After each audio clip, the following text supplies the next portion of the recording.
먼저 일상 속에 들어온 인공지능 기술들을 영상으로 한번 확인해 보겠습니다. 뭐가 있지? AI?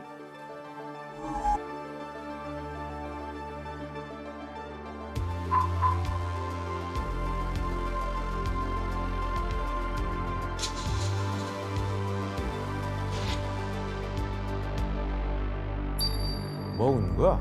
아프신가 봐요.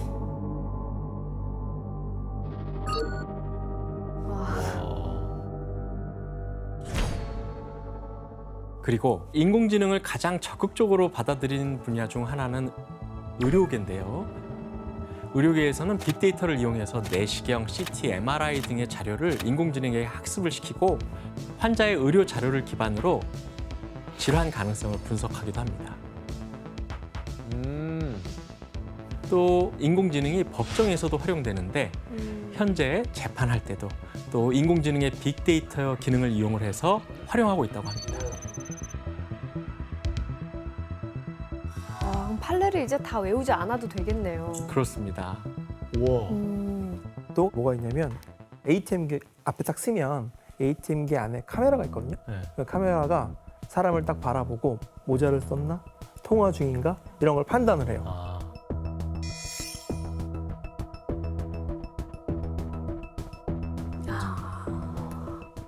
그리고 또 하나, 인공지능이 우리 삶에 가장 많은 영향을 미치고 있는 분야가 있는데요. 바로 예술과 창작 분야입니다. 아, 하지 마, 진짜, 이거.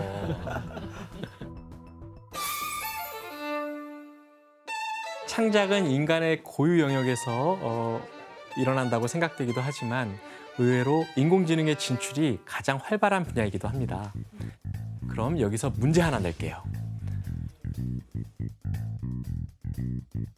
다음 중 인공지능이 만들지 않은 창작물은 무엇일까요? 혹시 최초로 객관식 문제인가요? 네, 그렇네요. 오늘 처음이네요. 우와. 페퍼로니? Are you ready for best pizza of life? Bring friends down to Pepperoni Hug Spot. Our chefs make pizza with heart and special touch.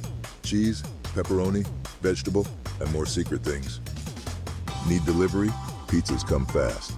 Knock knock, who's there? Pizza Magic Spot. It's like family, but with more cheese. 1번 보셨고요. 다음 보기입니다. 만들지 않은 거. 같은 곳을 맴도는 지구인의 슬픔에 대해 생각했다. 지구는 둥글다고 믿는 사람들이 사는 곳. 이곳에 오는 사람들은 하나같이 길을 잃는다. 이제 어디로 가야 하지? 메타버스 중에서. 메타버스 중에서? 이거 인공지능이 쓰는 거 같은데, 이건. 다음은 3번 그림입니다.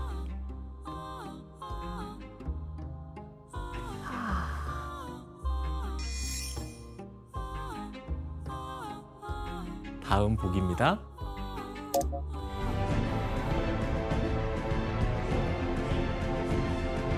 네, 네 번째 보기는 음악인데요.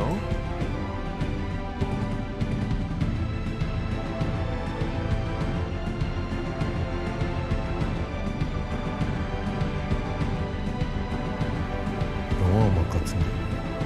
이렇게 네 개의 보기 중에서 인공지능이 만들지 않은 창작물은 무엇일까요? 다 답이 나와 있어서. 예? 그 무슨 말이지? 말씀하세요. 정답이라고 해보세요. 만들지 않은 거 다. 하세요. 정답! 광고. 광고. 네. 네, 지원 씨 오답입니다. 저 알아요. 정답. 규현 씨. 광고 아니에요? 없습니다. 아, 답이 없다. AI가 만들지 않은 건 없어요. 네, 규현 씨. 정답입니다. 오, 역시. 사실 출제자의 의도를 정확하게 시도해본 파악했어. 객관식에서 학습이에요, 학습. 와. 출제자의 의도를 파악하는 거예요. 얘는 인공지능이 맞아. 머리는 진짜 최고야. 규현 씨에게 아마 인공지능이 빙의되어 있는 것 같은데. 사실 방금 본 네 개의 보기 모두 인공지능이 만들었습니다. 그러니까. 첫 번째 그 피자 광고는 직접 촬영을 하지 않고 AI가 컴퓨터 데이터를 가지고 이미지를 생성하고 조합해서 만든 거고요. Eat Pepperoni Hug Spot Pizza. 2번의 경우 시는 2022년 인공지능 시아가 쓴 메타버스라는 시의 일부입니다. 세 번째 보기는 스테이블 디퓨전이라는 AI가 피카소의 그림체를 따라서 그린 그림이고요. 그리고 네 번째 보기는 AI 작곡가 에이바가 만든 음악입니다. 에이바. 어때요? 이 사실 사람이 만든 것과 구분하기가 쉽지 않죠? 아 제발 창작을 건드리지 말았으면 좋겠어.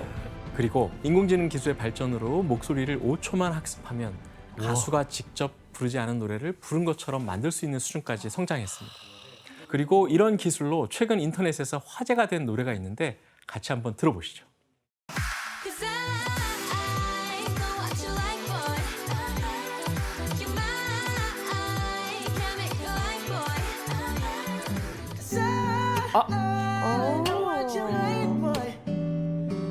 You're mine, can make you like, boy. 아, 들었어 나 이거 들었어.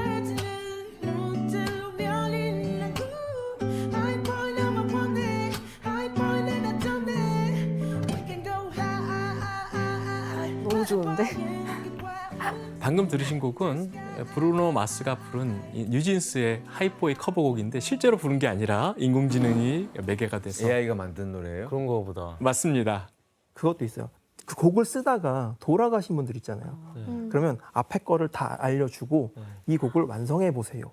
여기서 그 마지막 완성까지 해주기도 해요. 준비 다 끝났어 곱게 차려입고 나선 바깥 풍경마저 들뜬 기분 내가 왔어 하늘 위로 나르는 순간이야 조금은 두려워도 이어가면 돼 힘들게만 보이던 보이지 않던 내일도 결국에는 고인이 되신 분의 팬분들 같은 경우는 사실 이런 식으로 복원해서 듣는 거는 뭐 좋은 일인 것 같긴 한데. 근데 뉴스에서도 그 아나운서들 목소리를 입력을 해가지고 틀기도 하고 그런다고 하더라고요. 2014년부터 인공지능 기자가 작성한 기사를 내보내고 있습니다.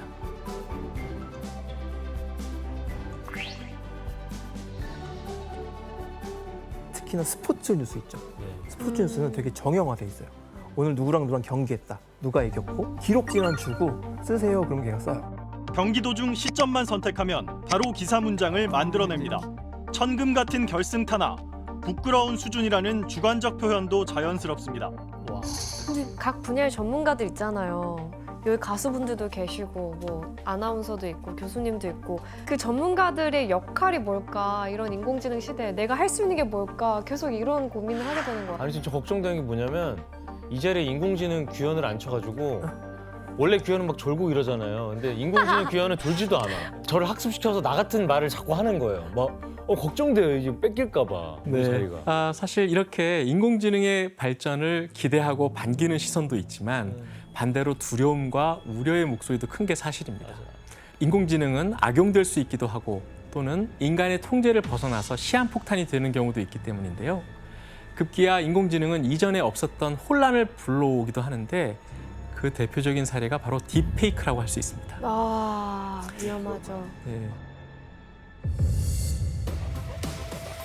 딥페이크는 진짜처럼 보이도록 조작한 가짜 이미지를 뜻하는데 인공지능이 딥러닝을 통해 사람의 특징을 스스로 학습해서 정교한 합성을 가능하게 한 겁니다. 하지만 이렇게 만들어진 이미지는 진위 여부를 확인하는 데 시간이 걸리고 개인과 사회에게 새로운 위기를 가져오고 있습니다. 완전히 합성을 말도 안 되게 싱크를 완전 높게. 네, 이런 딥페이크 기술이 등장하면서 가짜 뉴스가 판을 치게 되고 맞아. 사람들은 내가 보는 정보가 진짜인지 가짜인지 의심하게 되니까 이제 어떤 것도 믿기 힘들게 되는 그런 세상이 돼버렸어요. 게다가 사람들을 선동하거나 정치적인 목적으로 사용하면 이 파장은 상당할 걸로 보여집니다. This just in, we can now call the 2024 presidential race for Joe Biden. Fulton, China invades Taiwan. Run by a surge of 80,000 illegals yesterday evening. Officials closed the city of San Francisco this morning, citing the escalating crime. 네?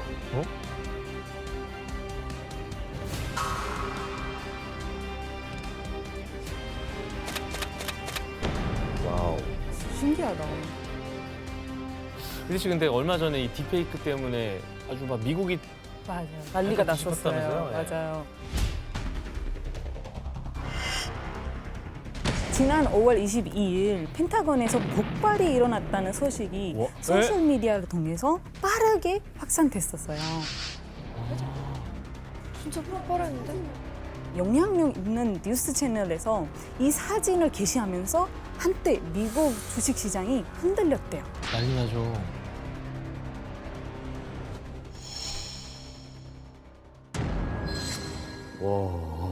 이 사례가 첫 번째로 시장에도 이제 가짜 이미지가 엄청 영향을 미칠 수 있다 이런 사례죠. 해커님, 그러면 이런 딥페이크 기술이 악용될 수 있는 최악은 뭐라고 생각하세요?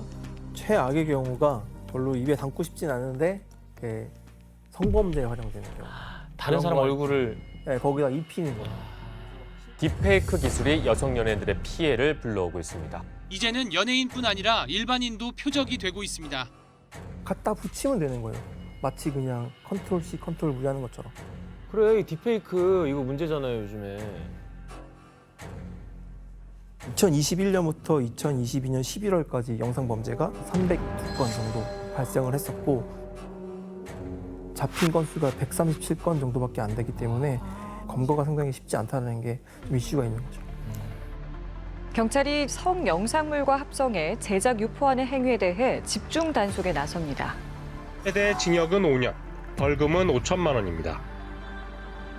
하지만 어렵지 않게 조작할 수 있다는 허점 때문에 피해 사례는 갈수록 늘어나고 있습니다. 맞아요. 인공지능이 불러온 이전에 없었던 두 번째 혼란이 있는데요. 그것은 바로 챗봇의 위협입니다. 챗봇.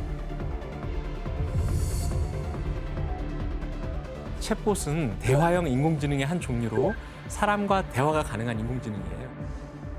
우리 옛날에 심심이 뭐 이런 거 있었잖아요. 그렇죠, 맞아요. 시리도 있고. 네.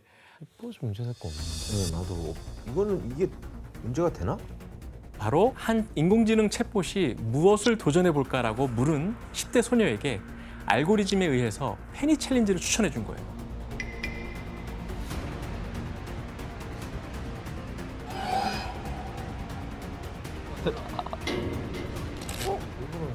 페니 챌린지는 콘센트를 반만 꽂고 그 사이에 동전을 갖다 대서 스파크를 튀기는 걸 즐기는 위험한 장난인데요. 화재와 감전의 위험이 있어서 절대로 권장하지 않는 행동입니다.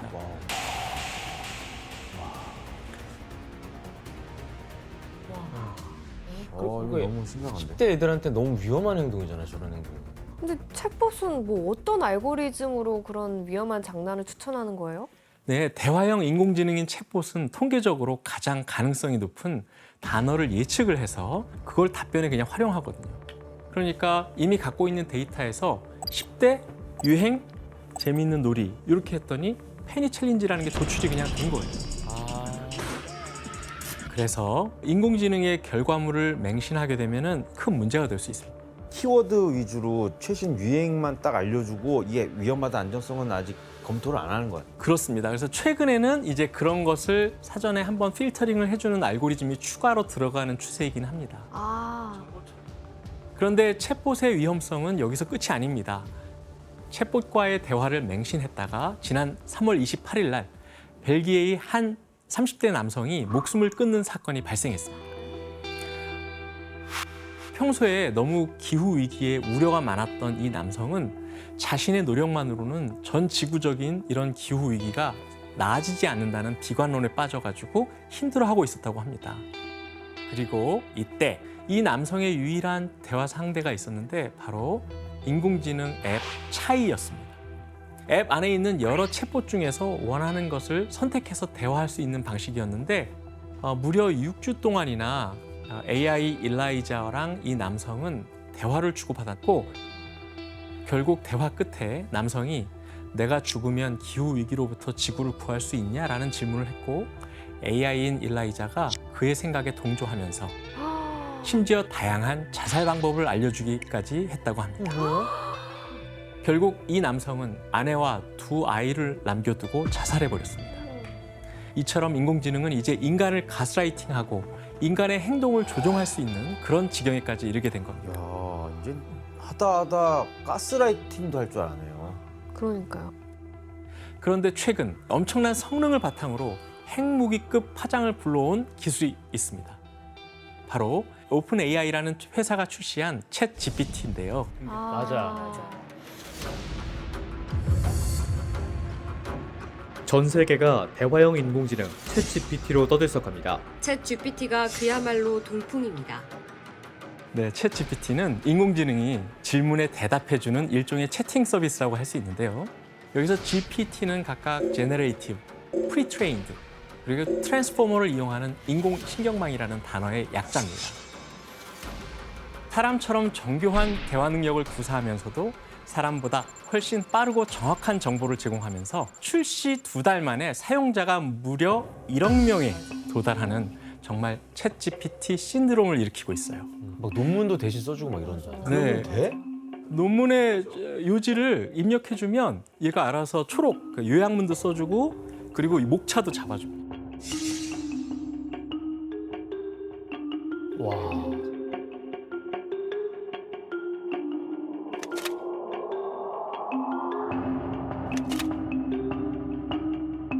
학교 숙제를 다 대신 해준다고 별의 하네요. 별일이 다 일어납니다. 사실 챗 GPT는 지난 2018년에 처음 등장했는데요.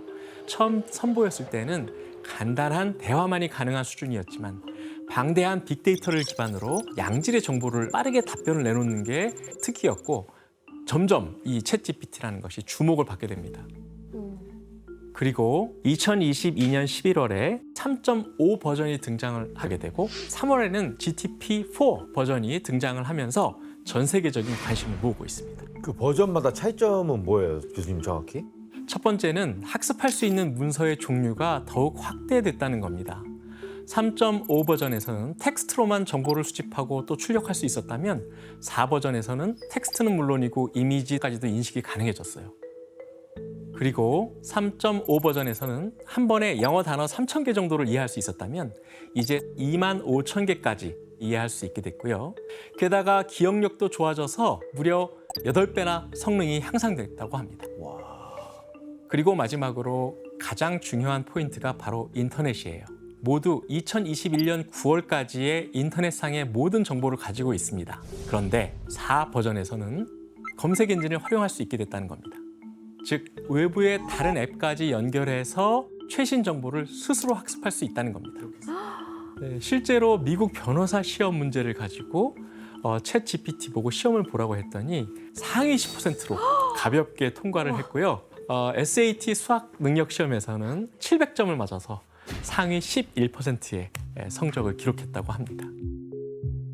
수능 정답 자료를 학습하지 않아 순전히 기존 실력으로만 문제를 풀었는데 3분의 2 이상을 맞췄습니다. 우와. 28문항을 푸는데 단 6분이 걸렸습니다. 와. 이런 방대한 데이터를 바탕으로 물어보기만 하면 무엇이든지 답변해주는 챗 GPT에게 여러분들 혹시 물어보고 싶은 거 있으세요? 많아요. 갑자기 많이 많으세요? 생겼어요. 네. 저는 개인적으로 그 로댕과 까미유 편 너무 재밌었거든요. 네. 그래서 로댕에 관련된 다큐를 좀 구성해 줄 수 있지 않을까요? 챗 GPT가? 궁금하다. 한번 해볼까요, 그러면? 네. 저게 챗 GPT구나. 네.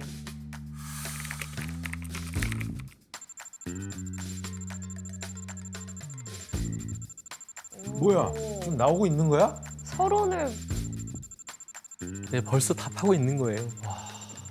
이 자식 이거? 근데 진짜 실시간으로 쓰네 이게. 바로 딱 나오는 게 아니에요. 바로 지는 것 같은 느낌이. 근데 뭔가 장황하게 풀어주긴 했는데 뭔가 그 뼈대라고 해야 되나요? 에센스가 부족한 느낌? 이런 초기 결과물에 대해서 우리가 피드백을 바로 줄 수 있습니다. 예를 들어서 주요 작품에 대해서 좀 더 상세하게 설명해줘라고 하면 그 부분만 더 늘어나기도 하고요. 네. 우와. 그래. 근데 문법도 너무 정확하고. 여기에서 아주 중요한 포인트가 하나 있습니다. 챗 GPT를 잘 활용하기 위해서는 무엇보다 좋은 질문을 해야 한다는 거예요. 그래서 기본적으로 우리와 지속적으로 상호작용을 통해서 퀄리티를 올릴 수 있는 그런 장점이 있습니다.